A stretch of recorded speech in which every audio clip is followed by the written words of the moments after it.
नमस्कार, मैं हूं वंदना पांडे और आप देख रहे हैं के न्यूज इंडिया। बुलेटिन की शुरुआत करेंगे उससे पहले हेडलाइंस।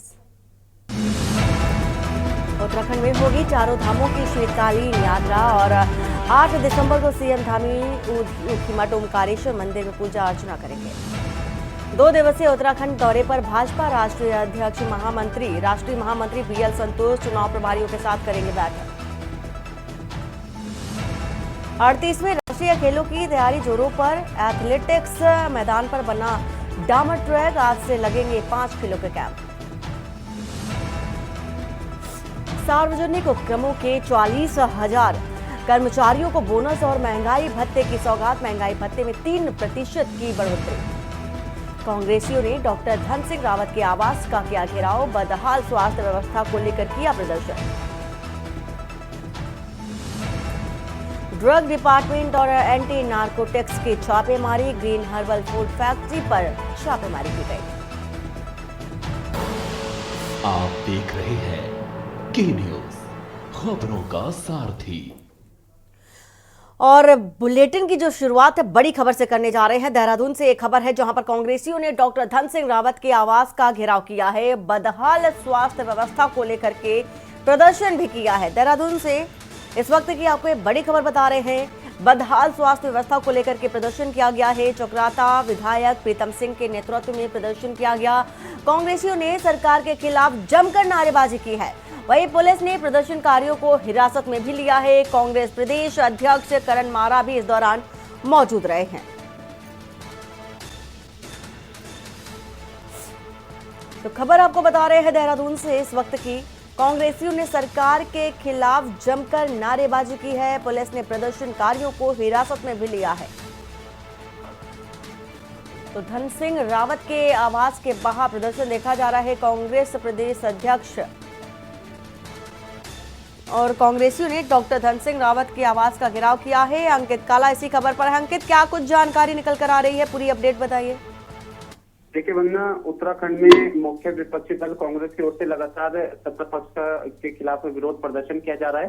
अभी बेरोजगारी के मुद्दे को लेकर के प्रदर्शन किया गया था और आज एक बार फिर से राज्य की बदहाल स्वास्थ्य सेवा, शिक्षा व्यवस्था और तमाम मुद्दों को लेकर के, जर्नी से जुड़े मुद्दों को लेकर के कांग्रेस ने राज्य के स्वास्थ्य मंत्री डॉक्टर धन सिंह रावत के आवास का घेराव किया है।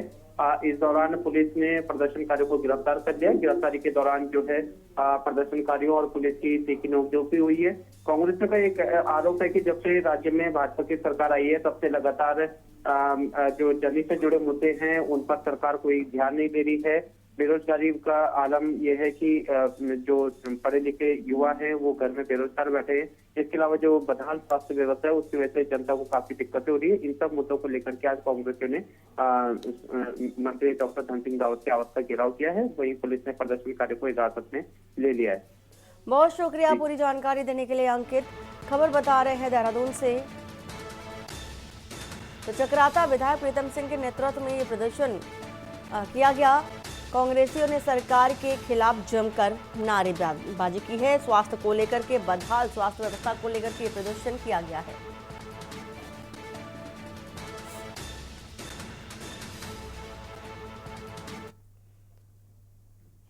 और विकास नगर से खबर है जहां पर ड्रग डिपार्टमेंट एंटी नारकोटिक्स की छापेमारी की गई। ग्रीन हर्बल फूड और फैक्ट्री पर छापेमारी की गई है। टीम ने छापा मारा। नारकोटिक्स दवाइयां बनाने का पर्दाफाश किया गया। फैक्ट्री में बिना ड्रग्स लाइसेंस के दवाइयां बनाई जा रही थी। टीम ने भारी मात्रा में दवाई उपकरण भी बरामद किए। मामले में फैक्ट्री मालिक सहित 2 अन्य गिरफ्तार किए गए हैं। संबंधित धाराओं में मुकदमा भी दर्ज कर लिया गया है और जांच भी शुरू कर दी गई है। वहीं विकास नगर के लांघा रोड औद्योगिक क्षेत्र का मामला है।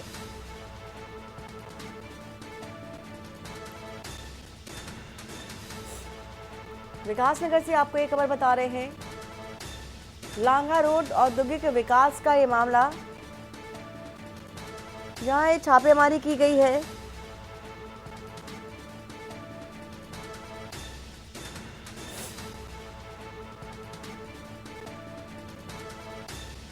तो नारकोटिक्स दवाइयां बनाने का पर्दाफाश किया गया है।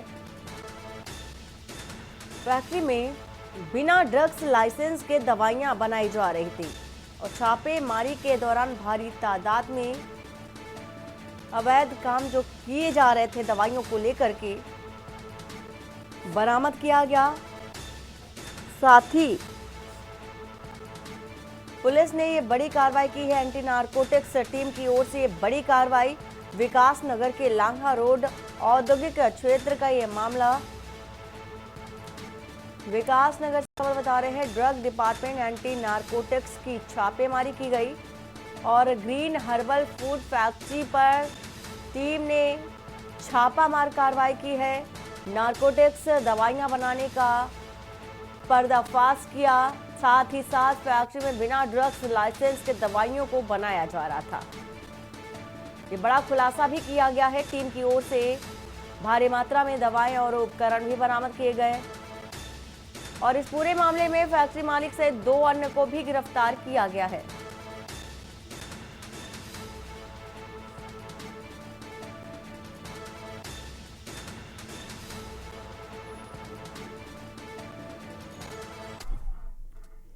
और खबर लक्सर से, जहां पर एथल बिजली फीडर से जुड़े लोगों को पावर कट, लो वोल्टेज की समस्या से जल्द निजात मिलेगी और फीडर को पीपली बिजली घर से जोड़ने वाली नई लाइन का काम अब अंतिम चरण में है।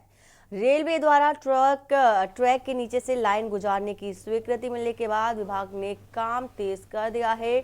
फीडर को अभी लक्सर बिजली घर से सप्लाई मिलती थी। इस फीडर से करीब 7,500 उपभोक्ता जुड़े हैं और जिनमें से 2,000 के आसपास किसानों के नलकूप कनेक्शन भी ज़्यादा कनेक्शन होने के कारण इस फीडर पर क्षमता से अधिक लोड है और इससे रोजाना पावर कट या लो वोल्टेज की समस्या हो जाती है। इसे देखते हुए ऊर्जा निगम इस फीडर को लक्सर के साथ ही पीपली बिजली घर से जोड़ने के लिए करीब 45 किलोमीटर नई बिजली की लाइन बनाने का काम कई साल पहले शुरू किया था। 2-3 साल पहले काम लगभग पूरा हो गया था, लेकिन इसमें रेलवे का अड़ंगा लग गया।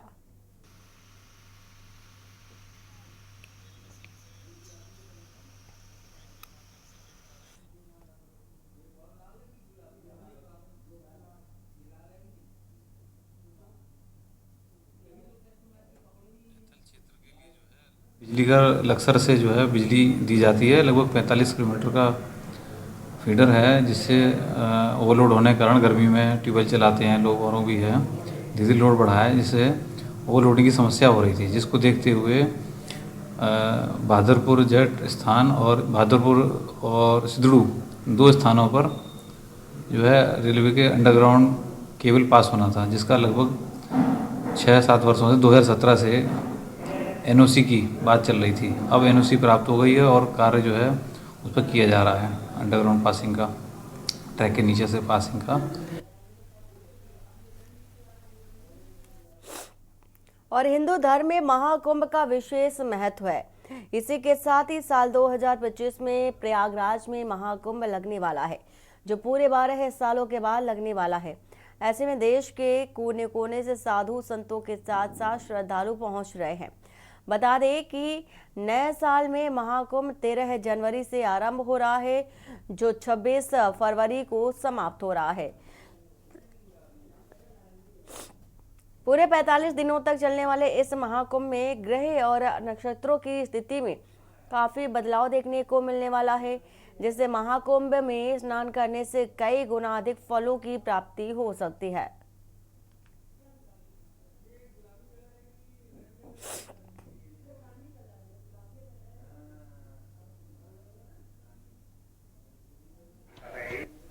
यार है 14 जनवरी को पहला शाही स्नान होगा। क्या क्या रहता है शाही स्नान में खास?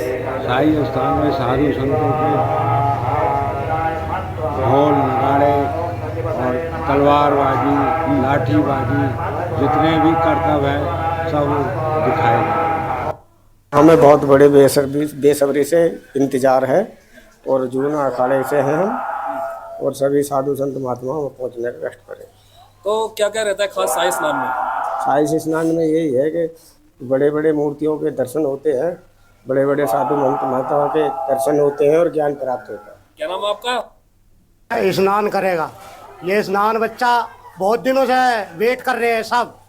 हाँ, सभी जाएंगे, इतना भी हमारा नाथ परिवार है चंडीगढ़ से। क्या क्या होता है शाही स्नान में? शाही स्नान 4 बजे का होता है हमारा। हाँ, क्या खास रहता है इसमें? खास ये रहता है, हम भभूति वाले बाबा है। हाँ, स्नान करके पूरे से। और उत्तराखंड के निकाय चुनाव को लेकर तैयारी अंतिम चरण में है। बाबा साहब अम्बेडकर की पुण्यतिथि पर अपने श्रद्धा सुमन अर्पित करके उत्तराखंड के शहरी विकास मंत्री प्रेमचंद्र अग्रवाल ने कहा कि ओबीसी आरक्षण पर जल्द कार्रवाई पूर्ण होने जा रही है और जिसके बाद चुनाव कार्यक्रम तय होगा और जल्द ही सभी निकाय और नगर निगम के चुनाव उत्तराखंड में संपन्न करा लिए जाएंगे।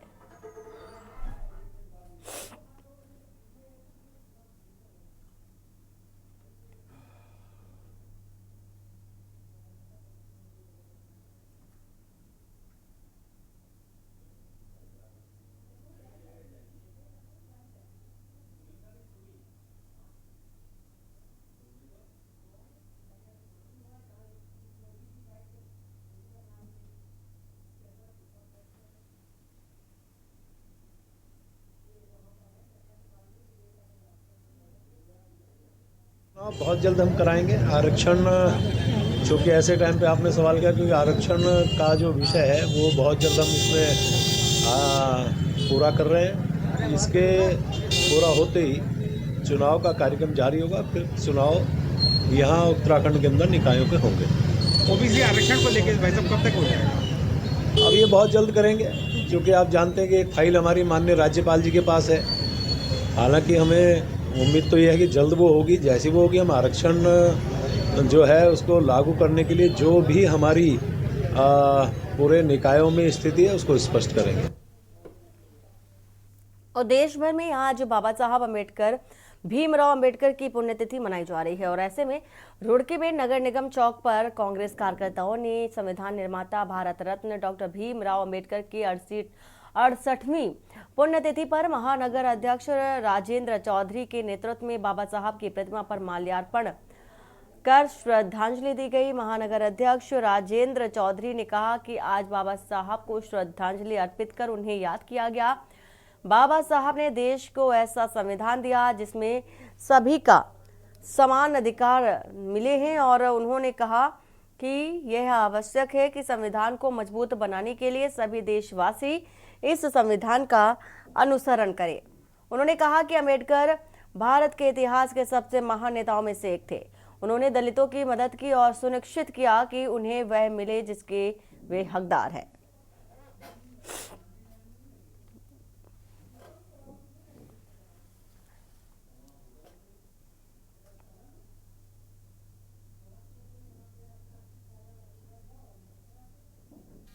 तो इकट्ठे हो रहे, रोज हो रहे, लेकिन जो भाजपा ना दो नेताओं ने संविधान की धज्जियां उड़ा रखी, इसे बचाना हमारा मकसद कांग्रेसियों का यह, इन शैतानों को भगाओ, देश बचाओ, संविधान को बचाओ। जो बाबा साहब भीमराव अंबेडकर जी ने इस संविधान को लिखा, उसके मेन डायरेक्टर थे, उनके ही संविधान को तोड़ने की कोशिश भाजपा वाले कर रहे और हम कांग्रेसी जो है उनका इलाज करेंगे डट कर।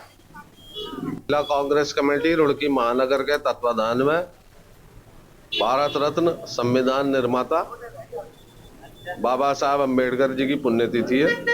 इस अवसर पर हम सब लोग यहाँ उन्हें श्रद्धांजलि सुमन अर्पित करने आए हैं और उन्होंने इस देश को एक ऐसा संविधान दिया जिसमें सभी लोगों को बराबर का अधिकार दिया, गरीब को, अमीर को, महिला को और पुरुष को।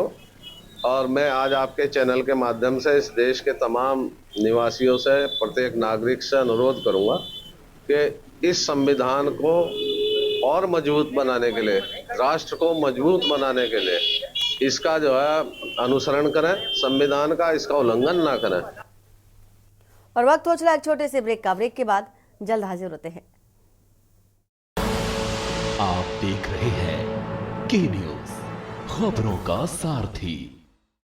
ब्रेक के बाद आपका स्वागत है। उत्तराखंड क्रांति दल ने राष्ट्रीय पार्टियों पर करोड़ों रुपए खर्च कर चुनाव लड़ने का आरोप लगाया है। यूकेडी के केंद्रीय संरक्षक डॉक्टर शक्ति शैल कपरवान ने कहा कि राष्ट्रीय पार्टियां चुनाव में धन बल का बड़े स्तर पर प्रयोग करती है, जिसका यूकेडी को नुकसान होता है।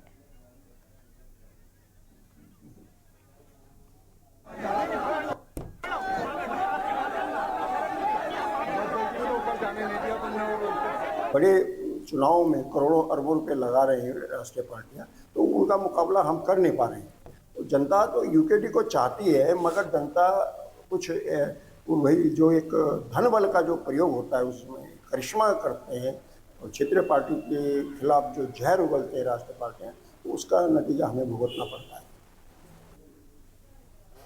और उत्तराखंड हाईकोर्ट ने देहरादून के डोईवाला क्षेत्र में बहने वाली सुसुआ और एक अन्य नदी में भारी मशीनों के द्वारा खनन की अनुमति दिए जाने के खिलाफ दायर जनहित याचिका पर सुनवाई करते हुए कोर्ट की खंडपीठ ने खनन पर लगे भारी मशीनों पर रोक लगाते हुए खनन कार्य मैन्युअली करने को कहा है।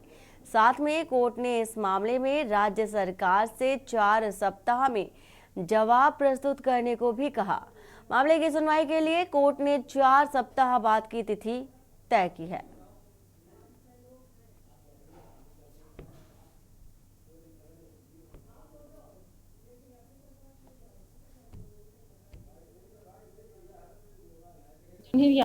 ने संविधान के अनुच्छेद 226 के अंदर डाली थी। ये हमने देहरादून में डोईवाला स्थित सुसवा सोन रिवर है, 2 नदियों के संदर्भ में डाली थी। और हमारा इसमें पहला मैंडेमस की हमने इसमें प्रेयर की थी। और हमारी पहली प्रेयर ये थी कि जो हैवी मशीन्स है, जो भारी हैवी मशीन्स होती हैं, क्रेन वगैरह, और जिससे खनन किया जाता है, उस पर रोक लगाई जाए। और दूसरा ये कि जो वहाँ के लोकल लोग हैं, उनकी जो इरिगेशन का प्रॉब्लम है, सिंचाई का प्रॉब्लम है, उस पे ध्यान दिया जाए। और उत्तराखंड में होने वाले नगर निकाय चुनाव की भाजपा ने तैयारी तेज कर दी है। इसके तहत भाजपा ने सभी नगर निगम, नगर पालिकाओं और नगर पंचायतों के लिए चुनाव प्रभारी घोषित कर दिए हैं। भाजपा प्रदेश अध्यक्ष महेंद्र भट्ट की ओर से प्रभारियों की नियुक्ति की गई। वहीं पार्टी के प्रदेश महामंत्री आदित्य कोठारी ने बताया कि पार्टी ने 11 नगर निगम, 45 नगर पालिका और 46 नगर पालिका के लिए चुनाव प्रभारी की घोषणा की है।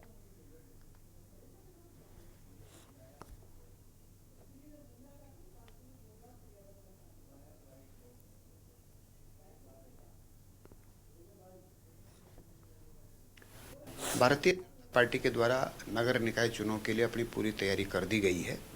और कल हमने सभी नगर निगमों के लिए, नगर पालिका, नगर पंचायतों के लिए प्रभारियों की घोषणा कर दी है। और इसके बाद जैसे ही आरक्षण का तय होगा, उसके बाद हम अपने प्रदेश के वरिष्ठ पदाधिकारियों को एक एक निकाय में भेजेंगे और वहाँ से जो दावेदारी कर रहे हैं पार्टी के वरिष्ठ कार्यकर्ता, उनका पैनल बना करके लाने का काम करेंगे। अभी हम इस बात की प्रतीक्षा में हैं कि राज्य चुनाव के द्वारा चुनाव का कार्यक्रम घोषित हो और उसके बाद हम स्टेप बाय स्टेप फिर आगे बढ़ेंगे। और भाजपा के राष्ट्रीय महामंत्री संगठन बीएल संतोष आज राज्य में निकाय चुनाव तैयारियों की समीक्षा भी करेंगे। बीएल संतोष देहरादून के बलबीर रोड स्थित प्रदेश कार्यालय में पार्टी पदाधिकारियों के साथ कई दौर की बैठक करने के बाद देर शाम पार्टी की टोली बैठक में भी शिरकत करेंगे। इस दौरान निकाय चुनाव की रणनीति को अंतिम रूप दिया जाएगा। वहीं भाजपा के प्रदेश महामंत्री आदित्य कोठारी ने बताया है कि राज्य में निकाय चुनाव की तैयारी के सिलसिले में राष्ट्रीय महामंत्री संगठन बीएल संतोष उत्तराखंड पहुंच रहे हैं।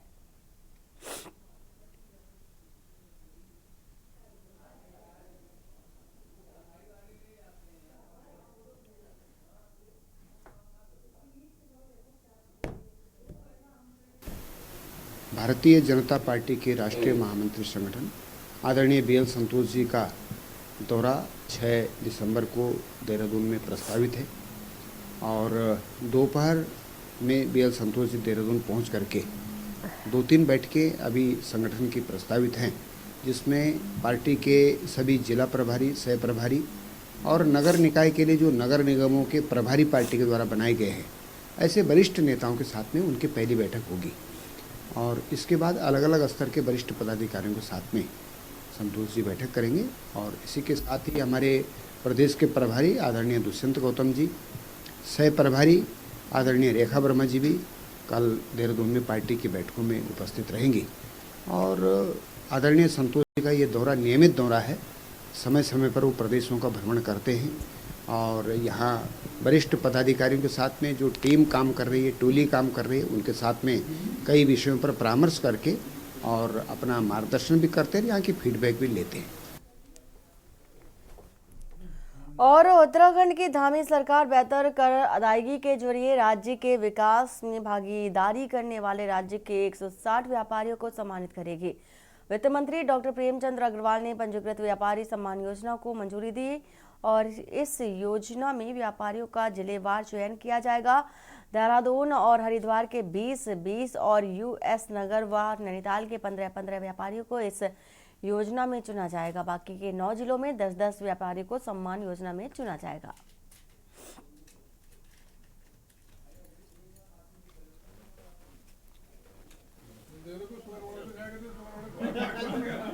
अरे